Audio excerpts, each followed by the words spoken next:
che cosa ci faccio qui?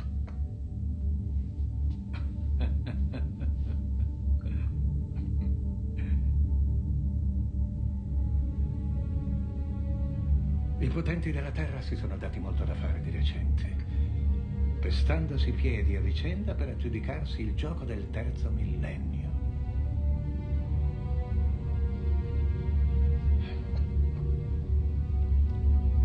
Forse posso darle una mano a rientrare.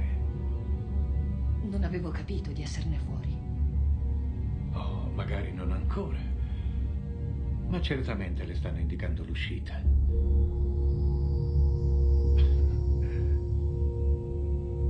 Io ho passato la vita a farmi dei nemici, dottoressa.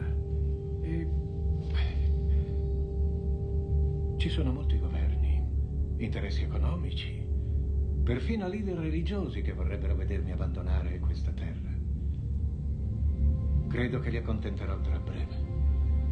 Ma prima di andarmene vorrei dare un piccolo contributo, un ultimo gesto di buona volontà verso la gente di questo piccolo pianeta che mi ha dato... No, a cui ho tolto così tanto. Ha trovato il prontuario. È brava ragazza. Luci.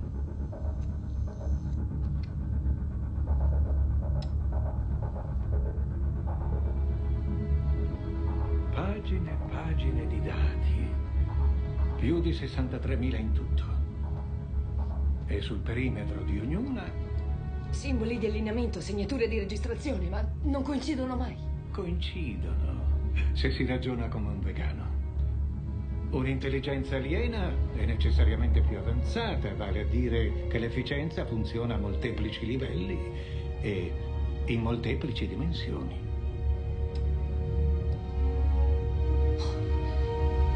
Sì, ma certo. Dov'è il prontuario? Lo vedrà. Ogni pagina tridimensionale contiene una parte del prontuario. Ed è sempre stato lì, proprio sotto il suo naso. Sepolta dentro al messaggio stesso si trova la chiave per decifrarlo. All'interno del reticolo della matrice troviamo queste equazioni fondamentali. E su questa informazione di base ci hanno fornito una specie di glossario scientifico. Buongiorno a tutti, avete appena visto delle scene del film Contact che anticipano quello che sto per farvi vedere, che è praticamente un tipo di visualizzazione dei prezzi, in questo caso dei prezzi di titoli di borsa, in modo da poterli mettere in prospettive dandogli tridimensionalità. La tridimensionalità di un grafico bidimensionale serve a estrapolare dei dati che a vista non si vedono, non si comprendono, non vengono esaltata. Questa tridimensionalità non viene esaltata, rimane, diciamo così, sullo sfondo. E per renderla in primo piano, quindi leggerla in prospettiva, si usa linearità, che non è altro che un modello grafico. Non è un modello matematico, è più un modello grafico, nel senso che non modifica nulla dei dati, non è un oscillatore, non è una media mobile, è solo un modo di visualizzare dei dati. E come vedete, sembra che questa serie di linee rosse siano come un nastro che ad esempio chi studia praticamente grafica e analisi dei prezzi, analisi di borsa, quelli che vengono chiamati chartisti o comunque quelli che seguono le oscillazioni di borsa,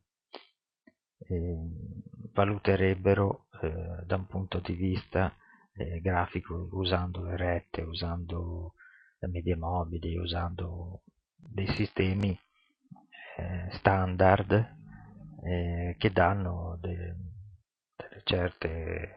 che dà una certa operatività, fa scegliere per una parte per vendere o acquistare, mentre questo modello grafico che ho chiamato linearità, ma che in realtà è è semplicemente mettere in primo piano e dare dignità a ogni dato giornaliero di un qualunque grafico, non solo di borsa, ma si può utilizzare per qualunque grafico.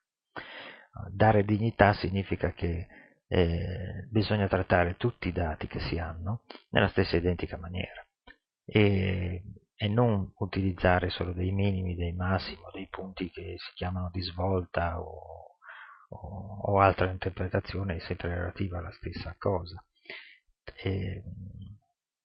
Brevemente, adesso io vi inserisco una linea retta e spiego due cose. Innanzitutto la comparazione tra prezzi, ovvero normalmente viene utilizzato i livelli di prezzo, vi faccio vedere qua, che identificano dei livelli di supporto o di resistenza. Come vedete, l'utilizzo semplicemente dei livelli di prezzo paragonati con il passato, cioè definire che un prezzo può essere una resistenza o un supporto esclusivamente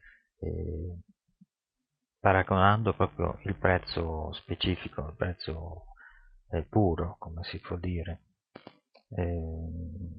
e utilizzare quindi un livello, una linea orizzontale su un grafico bidimensionale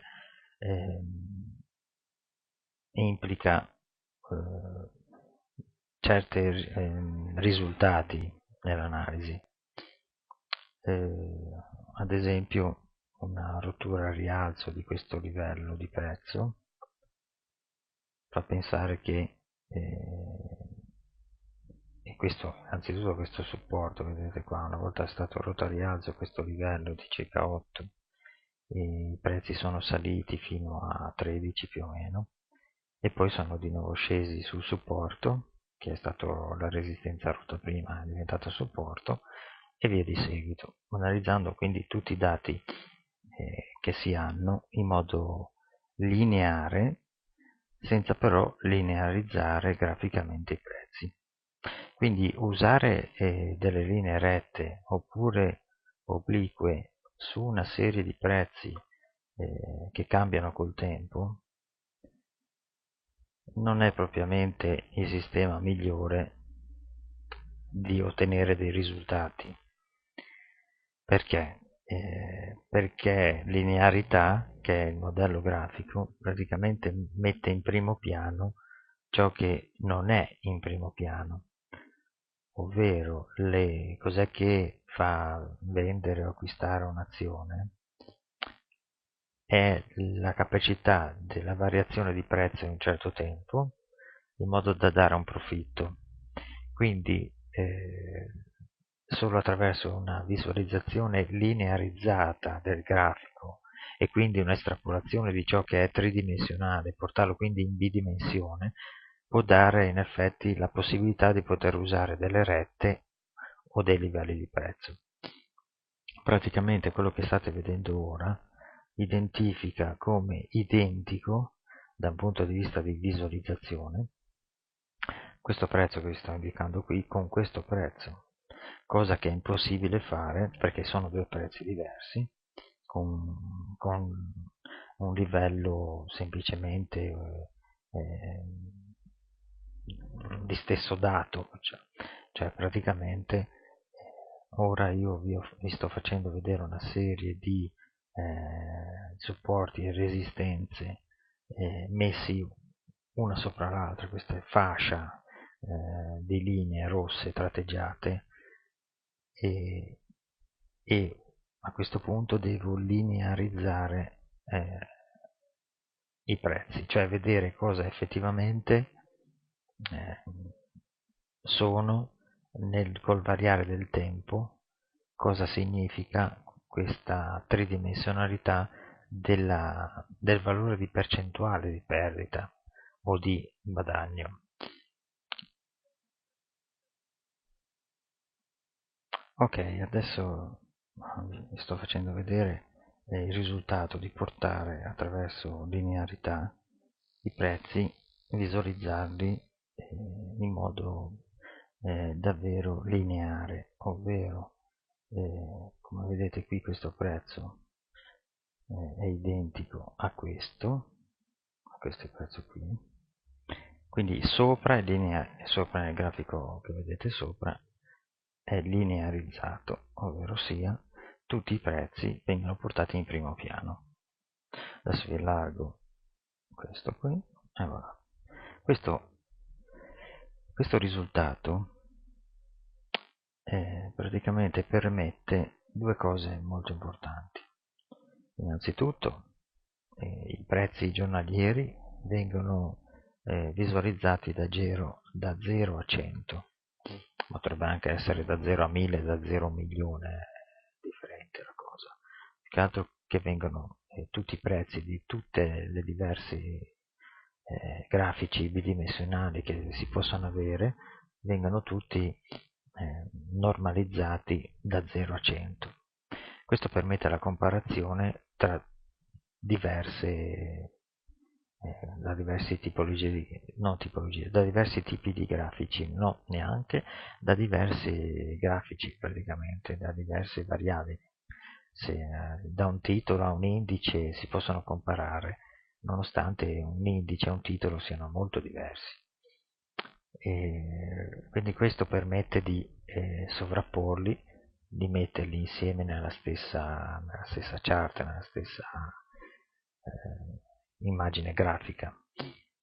Un altro fatto importante da tener conto è che per poterli comparare in modo razionale bisogna che ci siano gli stessi quantità di dati, ovvero se si compara un grafico di un'azione con un indice, sia il grafico che l'azione deve avere lo stesso numero di dati.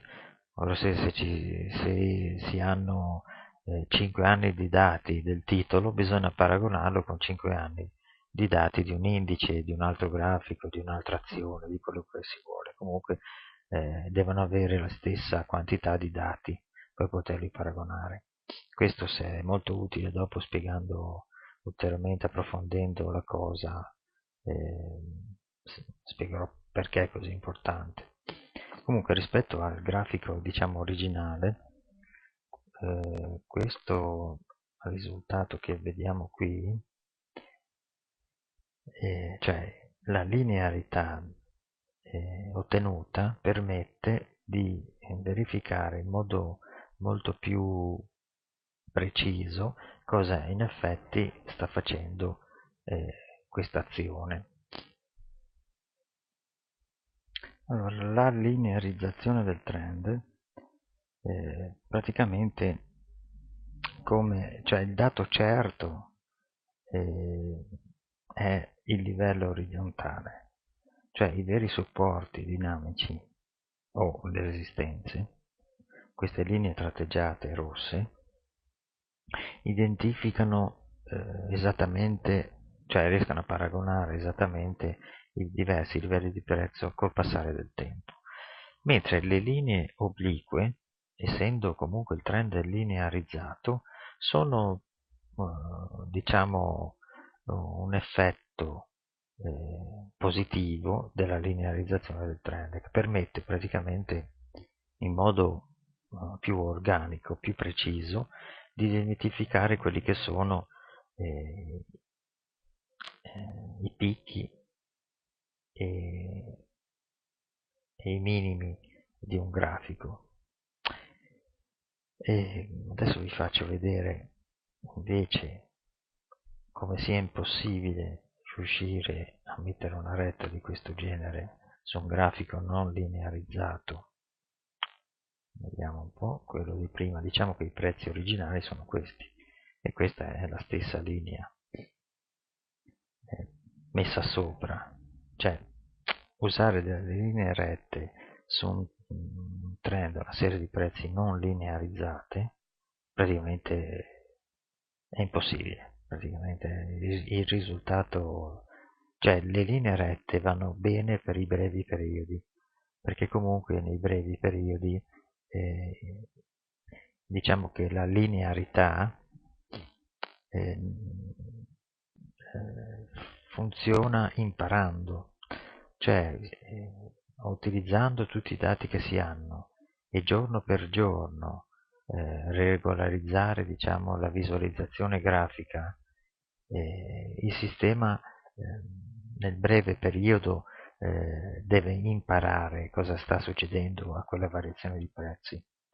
Praticamente, normalmente, vi posso anticipare che per avere una buona visualizzazione tridimensionale bisogna che vi siano nei dati o due minimi importanti e un massimo importante, quindi tre condizioni, oppure due massimi importanti e un minimo importante, in modo che il sistema impari man mano che passa il tempo, e quindi ci vuole circa, dipende dalle condizioni in cui si trova, in cui praticamente si realizzano questi due minimi e un massimo, appunto, oppure questi due massimi e un minimo, quindi dipende dalla tipologia di variabile che si sta analizzando. Comunque il sistema impara e una volta imparato si riesce ad ottenere questo risultato, cioè praticamente riuscire a comprendere, capire il perché esistano dei minimi e massimi, semplicemente visualizzandoli nel modo corretto. Tutto qua. Questo è il primo tutorial per quanto riguarda l'analisi grafica, ma c'è molto da spiegare, anche perché una cosa importante che farò nel prossimo tutorial è inserire praticamente il grafico centennale praticamente del Dow americano con il prezzo dell'oro e con altre azioni, con altre diverse tipologie di visualizzazione grafica. Va ricordato che linearità non è un modello matematico, ma è un modello grafico praticamente, perché estrapola un dato che esiste già, non lo modifica e viene analizzato giorno per giorno, senza dare quindi né medie mobili né oscillazioni, non modificando assolutamente le variabili giorno su giorno, ma utilizzando esclusivamente una tridimensionalità che chiaramente in un grafico bidimensionale non può essere analizzata. Poi entrerò molto più nello specifico. Per chi volesse approfondire la cosa può anche contattarmi tramite YouTube, tramite il mio canale. E niente, io vi saluto e poi vi spiegherò in seguito con un altro tutorial altre cose. Grazie a tutti.